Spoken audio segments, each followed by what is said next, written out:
be at the crib. That's a good for him. Did you want to start? Yeah, we good? Yeah, sure. Let's Yeah. get this rocking. Just curious what it's been like for you, just having point guard as your first year head coach. What it's like been learning under Chauncey this season. Having Chauncey as a head coach and as a mentor, he tells me I can go to him whenever, and having that on my side and having him as a head coach, it means a lot because you could trust him. I could trust him. I could trust the information he's giving me. I could trust like where he's coming from, because he told me he was me, and as a young point guard coming to the league, just learning the game, learning how to be a real PG. So I could trust him. Yeah. Do you think he's harder on you because of that, maybe? I take hard coaching very well.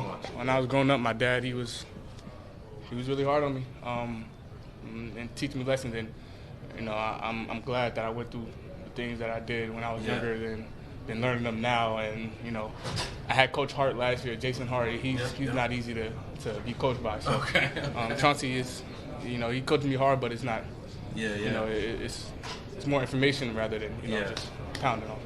And you've had your trials. Obviously, this season you had an early season ankle injury. The shot's probably not falling the way recently it has been. Just how do you keep your confidence through the season? Who's been helping you along the way? Shit, my damn self. Yeah. My dang self. Just always having that confidence in me, knowing that shots aren't falling, and knowing how to make them go in it, and that's technique, and that's getting back to how I train at home, and mentally just making sure I'm always locked in, reading books rather than playing a game all day one day, So little things like that really just keep me locked into a T at that, and that confidence just comes from me understanding that I am who I am, and I still am a dog. So just knowing that in the back of my mind, it gives me all the confidence that I need in myself. What do you think are like the things that you need to unlock, like what you see for yourself? Like, are they little things? Are they, is this like a years-long process? Like, I think most of it is little things, and just continue to understand the game, continue to understand certain situations of the whole basketball game, whether it's time on the clock, time management. As a point guard, you gotta watch those things the whole game rather than the big fella making sure I'm good. I got to make sure the big fella good at some point. So just little things like that, and I think that make me a very great point guard in this league. And you've been here, I think this is like your third year. Yeah. So just like, how do you envision your career? Like, obviously you want to get back to this on the stage where you're playing on Sunday, right? Yes, sir. I think that's just gonna come with time and the process. And it's in God's hands. All I can do is put the work in and trust the man above. So that's what I'm gonna keep doing. Thank you so much. It's kind of a short game there, but a lot of energy from your guys out there. How do you feel to kind of get out and get it going? It felt good. We just played last night, so we were on the back end of it back-to-back. So I feel good. I'm usually good on back-to-backs. This is the second day, but it feels good just to get some bump in and with the guys around the league, young guys around the league, really making a name for themselves. It's a quick turn to kind of learn how to play with some guys that you're not used to. How did you guys kind of figure it out this afternoon? We know who each other are, obviously, and we know each other's strengths, and I think we just go off of that, and the coaches, they were telling us push it. So a lot of us on the team, we on fast-paced teams, so it was kind of easy. That's good. Nice job. Thank you. We're from Australia. Just two questions on your Australian teammates. It's reported today that Joel Reed might be signing a new career contract. Yes, sir. Yes, bro. Yes. That's high. But I'm really, really proud of WAP, and people don't see it a lot, but WAP works, man. He works. Every time I go back in the gym, he in there breaking the sweat already, and shooting with the gun and stuff like that. Shooting gun. But man, WAP is a worker. WAP is a worker, and he's got this far because he put that work in, and I'm proud of him, and I'm glad that we're teammates.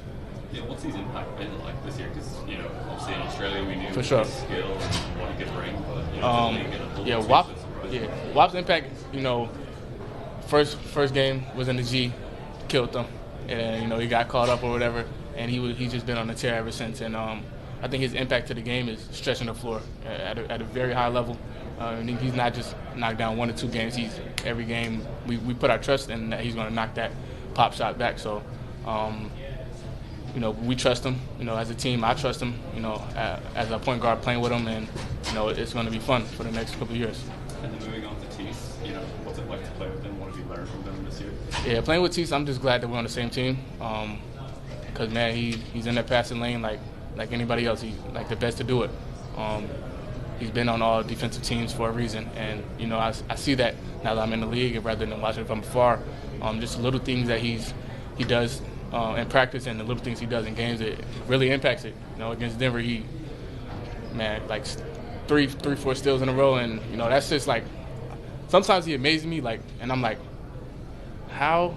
But it's like only one person in the world has that type of talent, and it's him. All right, a couple more minutes, y'all.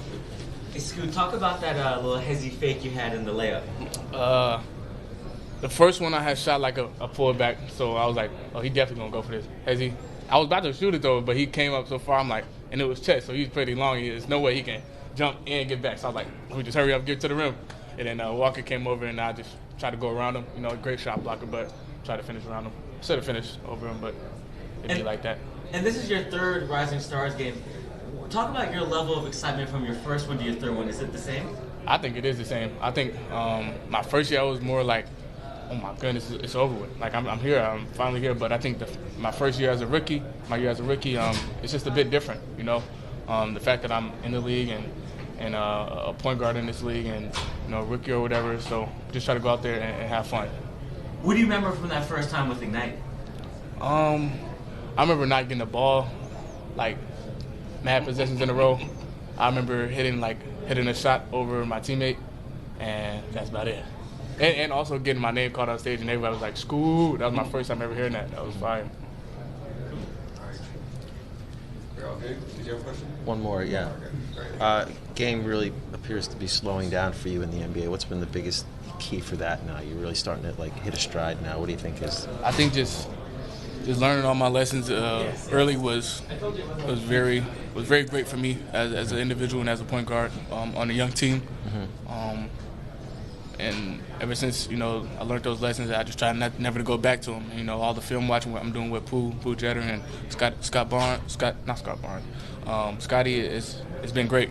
Just learning on the fly, really. All right, thank you all. Appreciate it.